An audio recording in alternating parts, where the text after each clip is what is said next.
Has new evidence made it game over for Justin Baldoni? Proof of evidence Justin and his team have now openly admitted to everything they stand accused of. This is now a theory in Reddit saying game over. The document that says game over, this sort of makes it a little broader, but the team, here's the lettering. A single email could change everything in Hollywood's most explosive legal battle. Blake Lively's team believes they've found the smoking gun that proves Justin Baldoni orchestrated a calculated smear campaign against her. The document reveals a $30,000 monthly operation designed to manipulate social media, control search results, and destroy reputations. But here's the real question. Could this document actually prove that Justin Baldoni and his team tried to destroy Blake Lively's reputation? Or could this evidence actually backfire in ways no one saw coming? Today, we break down the evidence, the legal stakes, and why this one email could change everything in court. Could this be the moment the entire case turns on its head? They have now changed the fee to $30,000 per month due to the uptick in social chatter. Please let us know if you have any questions. There's then proof of the payment. They signed up for this. Ron, you are an employment lawyer out in Hollywood. You know these campaigns better than everybody else. Rather than listen to Blake's haters, I want to go to you. Is this a game over email? Does this worry you? Does this reveal anything in here that proves the retaliatory smear campaign? No, it's not a death knell. It's not the gotcha document. The legal showdown between Blake Lively and Justin Baldoni has intensified dramatically in recent months, with fresh revelations emerging that could reshape the entire case.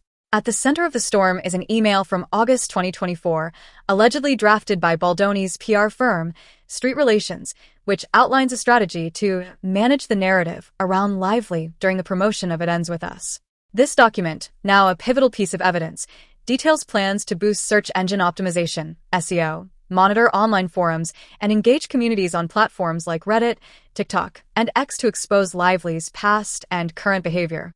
The email emphasizes executing these efforts without fingerprints, raising alarms about potential covert operations to shift public opinion against her. Expert, an outside third-party vendor, and there's going to be dueling experts of like what this stuff really means.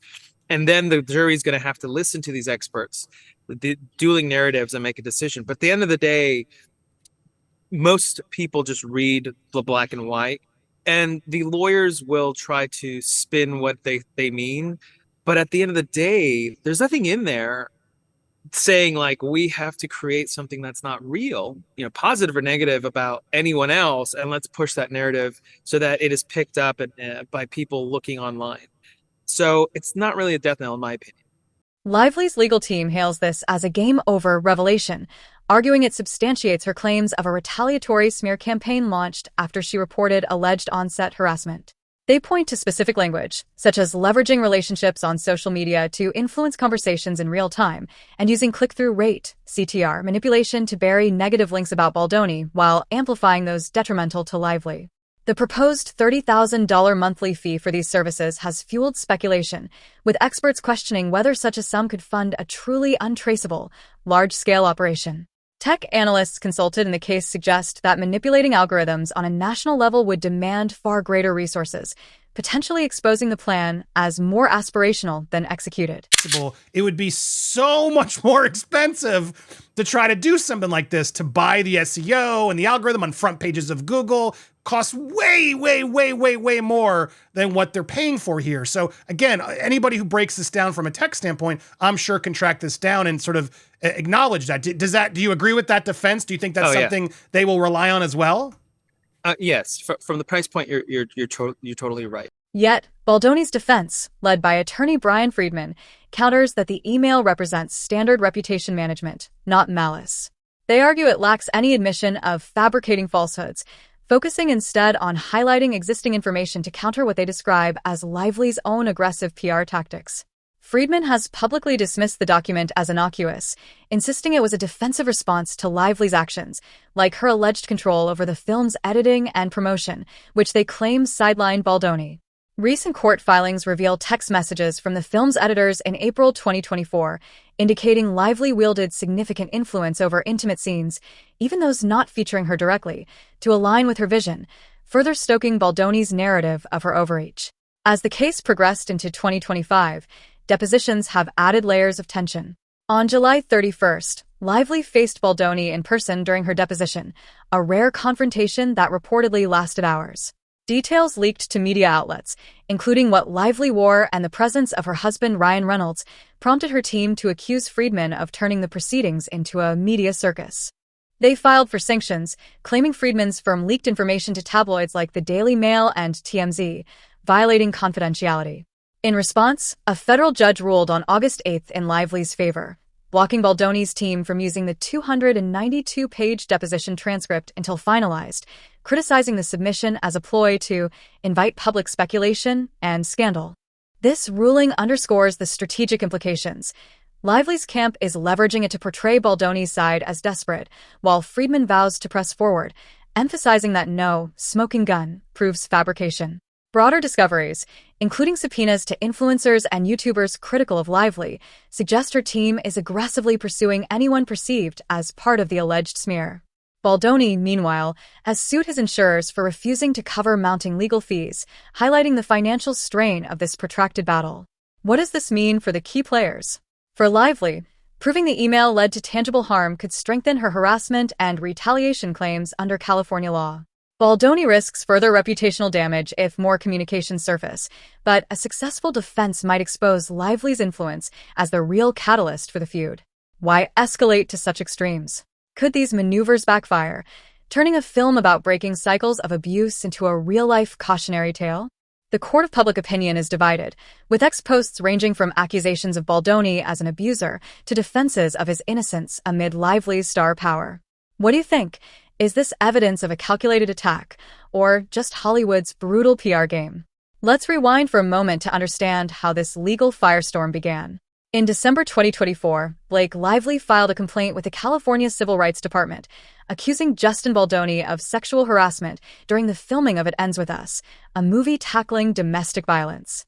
Lively claimed Baldoni's behavior on set, including alleged inappropriate comments and unwanted physical contact, created a hostile work environment. After raising these concerns, she says Baldoni hired a crisis PR team to retaliate by tarnishing her reputation online and in the media. Baldoni, who directed and co-starred in the film, has denied all allegations. His team claims Lively made unreasonable demands during production, threatening to derail the film's release if her requests weren't met. The tension spilled into the public eye during the movie's press tour, with fans noticing Lively and Baldoni avoiding each other at premieres. Social media speculation exploded, and soon after, Lively's lawsuit dropped, alleging a coordinated effort to paint her as difficult and insensitive to the film's serious themes. This email, dated August 7, 2024, before the New York Times broke the story, is now at the heart of the dispute. It's become a lightning rod for both sides, with Lively's supporters hailing it as proof of Baldoni's guilt, and his defenders calling it standard PR strategy. What does the law say about a case like this? In simple terms, Lively's lawsuit hinges on proving two things. First, that Baldoni's team deliberately spread false or damaging information about her, and second, that this was retaliation for her harassment complaints. Under California law, retaliation against someone for reporting workplace misconduct is illegal, but it's tricky to prove. The email's language, terms like exposed behavior and manage the narrative, could suggest intent to harm, but it doesn't explicitly admit to fabricating lies. For Lively to win, she'll need to show this plan was executed and directly damaged her reputation. Baldoni's team, on the other hand, will likely argue this was a defensive strategy to protect his image after Lively's actions, like unfollowing him on social media, sparked negative buzz. The $30,000 price tag also raises questions. Experts say manipulating search results or social media algorithms on a national scale would cost far more, potentially undermining Lively's claim of a sophisticated smear campaign. Was this a smart move for Baldoni's team? From a legal standpoint, putting such a plan in writing was risky. It gives Lively's attorneys ammunition to dig deeper, demanding records of who was contacted and what was said. If discovery uncovers more explicit evidence, like texts or emails showing fabricated stories, Baldoni could face serious consequences. But if the email is just a proposal that never materialized, Lively's case might falter. Could this gamble backfire for either side? This case is more than a Hollywood feud. It's a window into how power, PR, and public perception collide. If Lively proves her claims, it could set a precedent for how courts handle online smear campaigns, especially in the age of social media. Celebrities have long used PR teams to shape narratives, but this case raises a bigger question. Where's the line between reputation management and retaliation? The fallout is already reshaping how fans view celebrity scandals. Posts on X show some rethinking past controversies, wondering if other stars faced similar tactics. This could spark a broader reckoning in Hollywood, exposing how PR machines weaponize social media to target women who speak out. But the tide hasn't fully turned. Some still question Lively's motives, pointing to her past controversies as fuel for skepticism. What happens next? The case heads to trial in March 2026, and depositions are ongoing.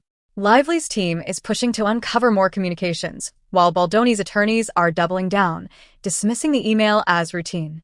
If new evidence emerges, like proof the PR plan was executed, it could devastate Baldoni's defense. But if Lively's claims fall short, she risks being seen as the one crying wolf. This legal battle could expose the dark underbelly of Hollywood's PR game. Will it change how stars navigate scandals? Only time will tell. What do you think? Is this email the proof Lively needs, or just a distraction? Drop your take in the comments below. And don't forget, hit that subscribe button and ring the bell for the latest updates on this explosive story. Stay tuned, because this drama is far from over.